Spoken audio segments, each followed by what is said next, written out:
Notorious rowdy Lakshmana ಮತ್ತು ಪ್ರೇಯಸಿ ಅವರಿಬ್ಬರ ನಡುವಿನ ಮಾತುಕತೆ ಆಡಿಯೋ ಕ್ಲಿಪ್ ಪಬ್ಲಿಕ್ ಟಿವಿಗೆ ಲಭ್ಯ ಆಗಿದೆ. ಹಾಗಾದ್ರೆ ವರ್ಷಿಣಿ ಮತ್ತು ಲಕ್ಷ್ಮಣ ನಡುವೆ ಮಾತುಕತೆ ಏನಿತ್ತು ಬನ್ನಿ ಕೇಳೋಣ. ಏನ್ ನಿಂದು ಏನ್ ಹೇಳು ಹೇಳಪ್ಪ. ಎಷ್ಟು ಫೋನ್ ಮಾಡೋದ್ ನಿಂಗೆ? ಏನ್ ಸಮಾಚಾರ? ಎಷ್ಟೊತ್ತಿಗೆ ಇದ್ರಿ ಎಲ್ಲ? ನಾವೆಲ್ಲ ಎದ್ವಿ ಕರೆಕ್ಟ್ ಟೈಮ್ಗೆ. ನಿನ್ಗೆ ಎಷ್ಟು ಫೋನ್ ಮಾಡೋದ್ ಹೇಳು? ಫೋನ್ ಎತ್ತಕ್ಕೆ ನಿನ್ಗೆ? ನೀನ್ ಫೋನ್ ಮಾಡಿ ಫೋನ್ ಎತ್ಬೇಕು. ನಂತ ಇರ್ಲಿಲ್ಲ ಫೋನ್. ಯಾರ ಹತ್ರ ಇತ್ತು? ಏನ್ ಮಾಡ್ತಾ ಇದೀಯಾ? ಓದಬೇಕ ಇನ್ನು ಈಗ ರೆಡಿ ಆಗ್ತೀವಿ. ಎಲ್ಲಿ ತರ ಕೊಟ್ಟೆ? ನಾವು ಕಮರ್ಷಿಯಲ್ ಸ್ಟ್ರೀಟ್ ಹೋಗ್ತಿದ್ದೀವಿ. ಊಟ ಮಾಡ್ಬೇಕಿನ್ನ ಇಲ್ಲ. ಹಲೋ. ಏನ್ ನಿಂದು ಏನ್ ಹೇಳು? ಹೇಳಪ್ಪ. ಎಷ್ಟು ಫೋನ್ ಮಾಡೋದ್ ನಿಂಗೆ? ಏನ್ ಸಮಾಚಾರ? ಎಷ್ಟೊತ್ತಿಗೆ ಇದ್ರಿ ಎಲ್ಲ? ನಾವೆಲ್ಲ ಎದ್ವಿ ಕರೆಕ್ಟ್ ಟೈಮ್ಗೆ. ನಿನ್ಗೆ ಎಷ್ಟು ಫೋನ್ ಮಾಡೋದ್ ಹೇಳು? ಫೋನ್ ಎತ್ತಕ್ಕೆ ನಿನ್ಗೆ? ನೀನ್ ಫೋನ್ ಮಾಡಿ ಫೋನ್ ಎತ್ಬೇಕು. ನಂತ ಇರ್ಲಿಲ್ಲ ಫೋನ್. ಯಾರ ಹತ್ರ ಇತ್ತು? ಏನ್ ಮಾಡ್ತಾ ಇದೀಯಾ? ಓದಬೇಕ ಇನ್ನು ಈಗ ರೆಡಿ ಆಗ್ತೀವಿ. ಎಲ್ಲಿ ತರ ಕೊಟ್ಟೆ? ನಾವು ಕಮರ್ಷಿಯಲ್ ಸ್ಟ್ರೀಟ್ ಹೋಗ್ತಿದ್ದೀವಿ. ಊಟ ಮಾಡ್ಬೇಕಿನ್ನ ಇಲ್ಲ. ಹಲೋ. ಇದು ಅವರಿಬ್ಬರ ನಡುವೆ ಮಾತುಕತೆ ಒಂದು ಸಣ್ಣ ತುಣುಕು. ಅಂದರೆ ಅವರಿಬ್ಬರ ನಡುವೆ ಯಾವ ಮಟ್ಟಕ್ಕೆ ಸಲುಗೆ ಆತ್ಮೀಯತೆ ಇತ್ತು, ಯಾವ ಮಟ್ಟಕ್ಕೆ ಅವರಿಬ್ಬರ ಮಾತುಕತೆ ಏಕವಚನದ ರೂಪ ಇತ್ತು ಅನ್ನೋದು ಒಂದು ಸಣ್ಣ ಝಲಕ್ಕಿಂದ ಅರ್ಥ ಆಗುತ್ತೆ. ಈಗ ಆಕೆಯನ್ನು ಎನ್ಕ್ವೈರಿಗೆ ಒಳಪಡಿಸಿದ್ದಾರೆ. ನಟೋರಿಯಸ್ ರೌಡಿಯ ಮರ್ಡರ್ ಮಿಸ್ಟ್ರಿ ಒಂದೊಂದೇ ಎಳೆ ಎಳೆಯಾಗಿ ಬಿಚ್ಚಿಟ್ಕೊಳ್ತಾ ಇದೆ. ಒಂದು ಕಡೆ ಆತ ರೂಪೇಶ್ ಮಗದೊಬ್ಬ ಪ್ರಿಯಕರ, ಕೊಲೆಯ ಹಿಂದಿನ ರಹಸ್ಯ ಅಂತೂ ಬಯಲಾಗ್ತಾನೆ ಹೋಗ್ತಾ ಇದೆ. ಒಂದೊಂದೇ ಬಿಡಿಸ್ಕೊಳ್ತಾ ಹೋಗ್ತಿದೆ. ಪೊಲೀಸರಿಗೆ ಆ ರಹಸ್ಯಗಳು ಗೋಚರಗೊಳ್ತಾ ಇದೆ. ಸೊ ಹಾಗಾಗಿ ತನಿಖಾ ತಂಡಕ್ಕೆ ಹಲವು ಮಹತ್ವದ ಮಾಹಿತಿಗಳು ಲಭ್ಯ ಆಗ್ತಾ ಇದೆ.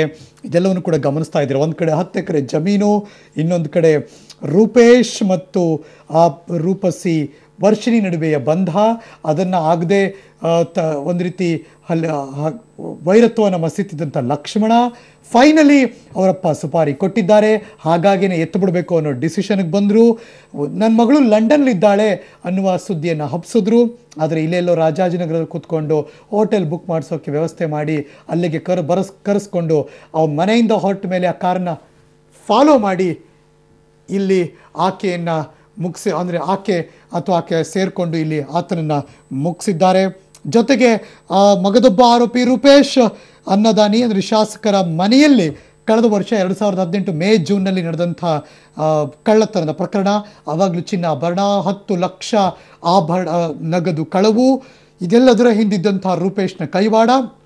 ಅಫ್ಕೋರ್ಸ್ ತುಂಬ ನೆನಪಿರೋರಿಗೆ ರೂಪೇಶ ಯಾವ್ಯಾವುದೋ ಸೀರಿಯಲ್ಲಿ ಎಲ್ಲೆಲ್ಲೋ ಕಾಣಿಸ್ಕೊಂಡಿದ್ದು ಉಂಟು, ಅದು ಬೇರೆ ವಿಚಾರ. ಸೊ ಜ್ಞಾನಭಾರತಿ ಪೊಲೀಸ್ ಠಾಣೆ ನಾಗದೇವನಹಳ್ಳಿ ಅಲ್ಲಿ ನಡೆದಂಥ ಅನ್ನದಾನಿಯವರ ಮನೆಯ ಕಳ್ಳತನ, ಇದೆಲ್ಲವೂ ಕೂಡ ಒಂದೊಂದೇ ಹೊರಗೆ ಬರ್ತಾ ಇದೆ, ಬಿಚ್ಚಿಟ್ಕೊಳ್ತಾ ಇದೆ ಒಂದೊಂದೇ ವಿಚಾರಗಳು ಕೂಡ. ಸೊ ಕಿಂಗ್ ಪಿನ್ ರೂಪೇಶ್, ಆತನನ್ನು ಕೂಡ ಆಗ ಅರೆಸ್ಟ್ ಮಾಡಿದರು. ಬಿಕಾಸ್ ದರೋಡೆ ಕಳ್ಳತನ ಇದೆಲ್ಲವೂ ಆತನ ಮೇಲೆ ಕೇಸಿತ್ತು. ಅವನ ಕಡೆಯವ್ರನ್ನ ಬಿಟ್ಟು ಆತ ಕಳ್ಳತನವನ್ನು ಕೂಡ ಮಾಡಿಸಿದ್ದ. ನಕಲಿ ಕೀಯನ್ನು ಬಳಸ್ತಾ ಅಂತ, ನಕಲಿ ಕೀ ಎಲ್ಲಿತ್ತು ಅಂತ ಮತ್ತೆ ಪೊಲೀಸರು ತುಂಬ ಎನ್ಕ್ವೈರಿ ಅವಾಗ ಮಾಡಲಿಲ್ಲ. ಬಿಕಾಸ್ ಕಳ್ಳತನ ಯಾರು ಅಂತ ಗೊತ್ತಾಯ್ತಲ್ಲ ಇನ್ನೇನು ಅಂತ. ಸೊ ಆಮೇಲೆ ಗೊತ್ತಾಗ್ತಾ ಇದ್ದಿದ್ದು ಆ ನಕಲಿ ಕೀ ಮಾಡಿಸ್ಕೊಳ್ಳೋಕ್ಕೆ ಸಾಧ್ಯ ಆಗಿದ್ದೇ ಈ ವರ್ಷಿಣಿ ಅನ್ನೋ ಹೆಣ್ಣು ಮಕ್ಕಳು. ಬಿಕಾಸ್ ಶಾಸಕ ಅನ್ನದಾನಿಯವರ ಆ ಕೀ ಇರ್ತಾ ಇದ್ದಿದ್ದು ಇವ್ರ ಮನೇಲಿ. ಆ ಕೀಯನ್ನು ತಗೊಳ್ಳೋ ನೆಪದಲ್ಲಿ ಪರಿಚಯ ಮಾಡ್ಕೊತಿದ್ದು, ಆಕೆ ಹತ್ರ ಮಾತಾಡೋಕೆ ಹೋಗ್ತಿದ್ದ ಈ ರೂಪೇಶ. ಸೊ ಹಾಗಾಗಿ ಆ ಕೀಯನ್ನು ಆತ ನಕಲಿ ಮಾಡಿಕೊಂಡು ಆ ಕಳ್ಳತನ ಮಾಡಿದ್ದಾಗ, ಸೊ ಅದಾದಮೇಲೆ ಅವರಿಬ್ಬರ ನಡುವೆ ಆತ್ಮೀಯತೆ. ಸೊ ನಂತರದಲ್ಲಿ ರೌಡಿ ಲಕ್ಷ್ಮಣ ಅವರ ವರ್ಷಿಣಿಯ ತಾಯಿ ಪದ್ಮಶ್ರೀ ಏನಿದ್ದಾರೆ, ಪದ್ಮಶ್ರೀಯನ್ನು JDS ಪಕ್ಷಕ್ಕೆ ಸೇರಿಸಿದ್ದು ಇದೇ ರೌಡಿ ಲಕ್ಷ್ಮಣ. ಸೊ ಹಾಗಾಗಿ ಅಮ್ಮನ ಜೊತೆಗೂ ಕ್ಲೋಸು, ಮಗಳ ಜೊತೆಗೂ ಕ್ಲೋಸು ಅನ್ನುವ ಎಲ್ಲ ಮಾಹಿತಿಗಳು ಹೊರಗೆ ಬರ್ತಾ ಇದೆ. ಇದು ಲಕ್ಷ್ಮಣನ ಹೆಂಡತಿ ಕೂಡ ಗೊತ್ತಾಯಿತು. ಅದಾದಮೇಲೆ ಆಕೆ ವಾರ್ನಿಂಗ್ ಕೂಡ ಮಾಡ್ತಾಳಂತೆ ಗಂಡಂಗೆ. ಇಬ್ಬರನ್ನು ಬೈದು ವಾರ್ನಿಂಗ್ ಮಾಡ್ತಾರೆ. ಆದರೆ ಆ ಚಟ ಇನ್ನೂ ನಿಂತಿರಲಿಲ್ಲ ಅನ್ನೋದು. ಸೊ ಫೈನಲಿ ಹೆಣ್ಣು ಹೊನ್ನು ಮಣ್ಣು ಇವೆಲ್ಲವೂ ಇಲ್ಲಿದೆ. ಅದರ ಹಿಂದೆ ಬಿದ್ದಂಥ ನಟೋರಿಯಸ್ ರೌಡಿ ಲಕ್ಷ್ಮಣ ಮೊನ್ನೆ ಮಧ್ಯಾಹ್ನ ಇದೇ ಸೋಪ್ ಫ್ಯಾಕ್ಟ್ರಿ ಹತ್ರ ಕೊಲೆಯಾಗಿ ಹೋಗ್ತಾನೆ. ಆ ಕೊಲೆ ಯಾರು ಮಾಡಿದ್ರು ಅಂತ CCB ಪೊಲೀಸರು ಹಿಂದೆ ಬೀಳ್ತಾರೆ. ಖಚಿತ ಮಾಹಿತಿಯನ್ನು ಆಧರಿಸಿ ಇವತ್ತು ಬೆಳಗ್ಗೆ ಒಬ್ಬನನ್ನು ಅರೆಸ್ಟ್ ಮಾಡೋಕ್ಕೆ ಹೋಗ್ತಾರೆ. ಆತ ತಿರುಗಿ ಬೀಳ್ತಾನೆ. ತದನಂತರ ಇನ್ಸ್ಪೆಕ್ಟರ್ ಹರೀಶ್, ಅಲ್ಲಿ ಇನ್ಸ್ಪೆಕ್ಟರ್ ಹೆಸರು ಹರೀಶ್, ಅಲ್ಲಿ ಒಂದು ರೀತಿ ತಮ್ಮ ಮೇಲಾಗುವ ಹಲ್ಲೆಯಿಂದ ಬಚಾವಾಗೋದಕ್ಕೆ ಅವರು ಕೂಡ ಆ ರೌಡಿಗೆ ಕಾಲಿಗೆ ಗುಂಡು ಹೊಡಿತಾರೆ. ಅಲ್ಲಿಂದ ಸ್ಟಾರ್ಟ್ ಆಗುತ್ತೆ ನೋಡಿ ಎನ್ಕ್ವೈರಿ. ಆಗ ಒಂದೊಂದೇ ವಿಷಯಗಳು ಹೊರಗೆ ಬರೋಕ್ಕೆ ಶುರುವಾಗುತ್ತೆ. ಫೈನಲಿ ಇದಕ್ಕೆ ಹಲವಾರು ಟ್ವಿಸ್ಟ್ ಆ್ಯಂಡ್ ಟರ್ನ್ಸ್ಗಳಿದೆ, ಇಲ್ಲಿಗೆ ಬಂದು ನಿಲ್ತು. ಸೊ ಹಾಗಾಗಿ ಈ ನಡುವೆ ಮಗದೊಂದು ಎಲ್ಲರಿಗೂ ಅಚ್ಚರಿಯಾಗಿದ್ದೇನಪ್ಪ ಅಂದರೆ, ಆ ಹೆಣ್ಣು ಮಗಳ ಮನೆಗೆ CCB ಪೊಲೀಸರು ಸರ್ಚ್ ವಾರೆಂಟ್ ತೊಗೊಂಡು ಹೋಗ್ತಾರೆ. ಅಲ್ಲಿ ಸರ್ಚ್ ಮಾಡ್ತಿರ್ಬೇಕಾದ್ರೆ A2 ಆರೋಪಿ ವರ್ಷಿಣಿ ಮನೆ ಸರ್ಚ್ ಮಾಡ್ತಿರ್ಬೇಕಾದ್ರೆ ಒಬ್ಬರು ಫೋನ್ ಬರುತ್ತೆ ಆ ಆಫೀಸರ್ಗೆ. ಆಗ ಅವ್ರು ಫೋನ್ ಮಾಡಿದವ್ರು ಯಾರಪ್ಪ ಅಂದರೆ ಮೈತ್ರಿ ಸರ್ಕಾರದ ಪ್ರಭಾವಿ ಸಚಿವರು. CCB ಪೊಲೀಸರ ತನಿಖೆಗೆ ಅಡ್ಡಿಪಡಿಸಿದ್ರ ಅನ್ನೋದು ಕ್ವಶನ್ ಇದೆ. ಬಿಕಾಸ್ ಯಾರು ಸರ್ಚ್ ಮಾಡ್ತಿದ್ದೀರಿ, ಯಾಕೆ ಸರ್ಚ್ ಮಾಡ್ತಿದ್ದೀರಿ, ಯಾರು ಅನುಮತಿ ಕೊಟ್ಟರು ಅಂತ ಅವ್ರದ್ದೇ ಧಾಟಿಯಲ್ಲಿ ಒಂದು ಫೋನ್ ಬರುತ್ತೆ.